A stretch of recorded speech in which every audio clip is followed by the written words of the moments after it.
before I left my label, all I was told was just make TikToks. That's how you promote your music. Make TikToks. And I'm like, why are you guys making all of my money? And you're supposed to be paying for like the marketing and all this stuff. I'm doing all my marketing. I'm doing everything, and I don't get to control. I had this song called What Are We that I wrote in 2019, and it was supposed to be like the next song that I was putting out was going to be huge and everyone loved it and blah, blah, blah, blah. And we had like one of the biggest writers in the industry on it and the biggest producers in the industry on it. Then the president of my label leaves, and then like all this stuff happens, and then it's shelved for so long. And it took 3 years for it to come out because we've had 4 different presidents since I was at my label, since I was 16.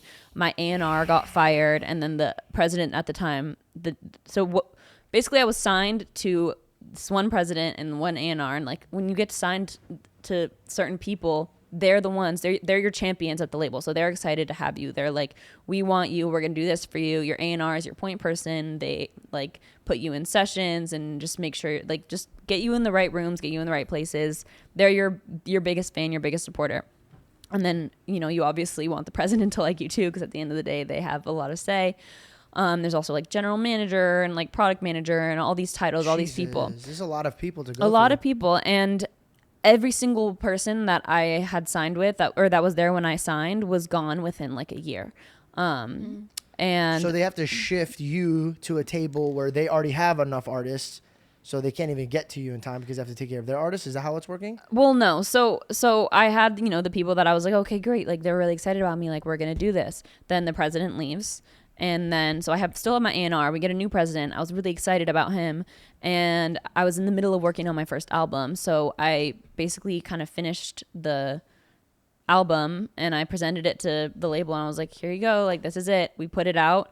Immediately afterwards, he fires my A&R. And then he was like, oh, great. Okay, now we can actually work on developing you as an artist. Like, now we've just like kind of put that out and we can just whatever. Now we can actually really work on developing your sound. And I was like, what? And he was like, yeah, I just really wanted to like finish up whatever you were doing with her because I wanted to fire her and then we could like move on. And I'm like, so you didn't want to like tell me anything? You didn't want to like give me any advice? You just wanted me to put out what I had and be done with it and then move on later?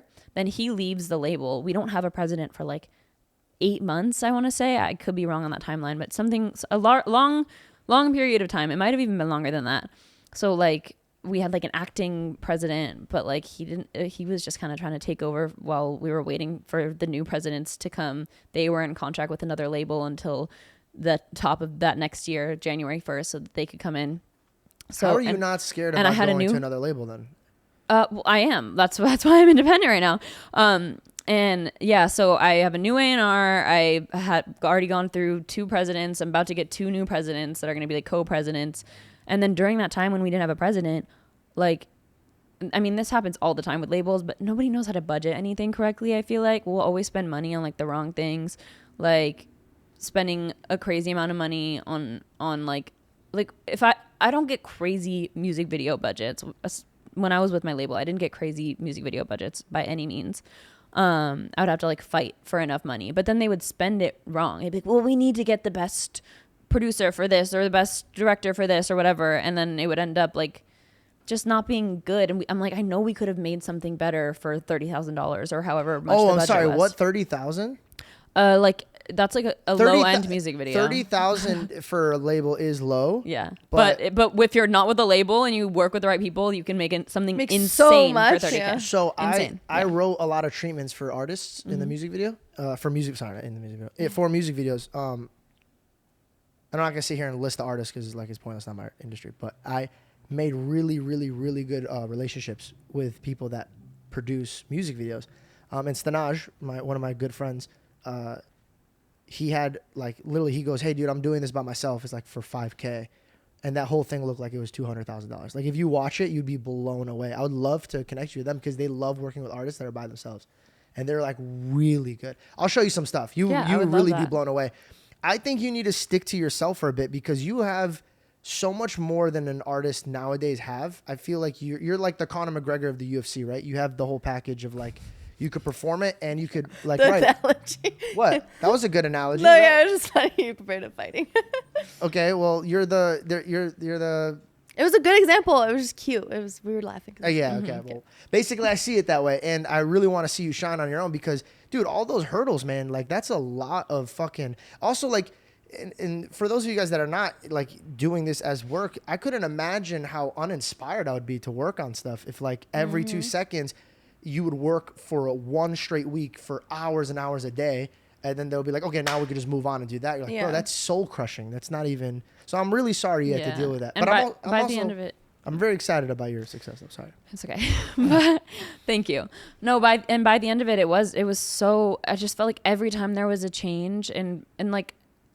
In personnel and whoever was working there, every time there was a change, like it just felt so defeating because I had to like meet someone else and explain my whole personality to them and my whole thing and whatever it was, and then by the time it's supposed to come out, I'm like already on to something else, and that stuff never got to come out because the people that were excited about it, they're gone, and then we just spent my whole budget on something that we should have doled out completely differently, and we did like it. I just feel like I made every wrong decision. Can't speak English.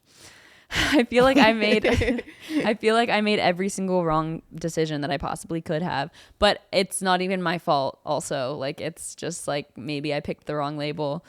So yeah, and I know a lot of people have problems, the same problems that I do at other labels. So it's not mine in general. It's a lot of them.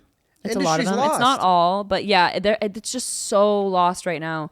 And if I'm gonna have to be doing it all on my own anyway, then I might as well make my streaming money and do it myself. And I can do it myself. And I've been working with this producer, who's pretty much doing like my whole next project. There's like a couple songs that I think might be with other producers, but we're in like every single day. It's all organic instruments. He like used to be a drummer in a punk band, so he's like an incredible drummer, and he's also, you know, he plays everything.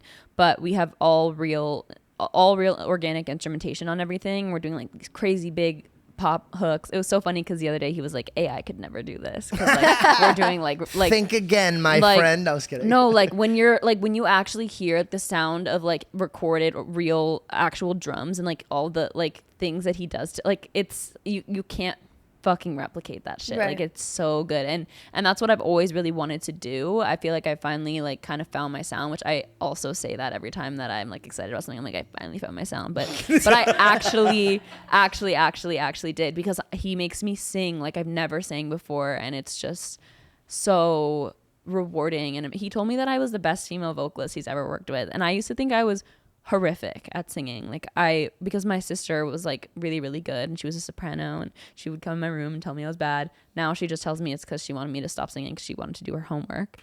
But you know, and I was also bullied and whatever. Yeah. So I was afraid to use my voice, so I would sing really softly. Like the other day I was just like curious, and I listened to I Hate You, I Love You, and then listened to my new song Born with a Broken Heart back to back, and I was like, holy shit, like I can sing. And I didn't know, because I was so scared to belt. I was so scared to like do all these things because I thought that I would have a voice crack, which, by the way, who cares if you have a voice crack? Like, hit the fucking notes. Who cares? Mm-hmm. And I started recently, like a couple weeks ago, going to vocal lessons and stuff, just because I want to like. Oh, be you able just started doing vocal lessons? Whoa. I mean, I've done like a few here and there throughout my career and stuff, but I just started regularly going because I'm like, I want to be able to belt and sing to my full potential forever, because I love this, and this is how I'm supposed to be sounding. Like my inspiration for everything right now is like 2008 to 2010 like Katy Perry stuff, so like real pop shit, but like with a little bit of like almost a rock kind of influence, not like the pop punky shit, but it's it's really dope.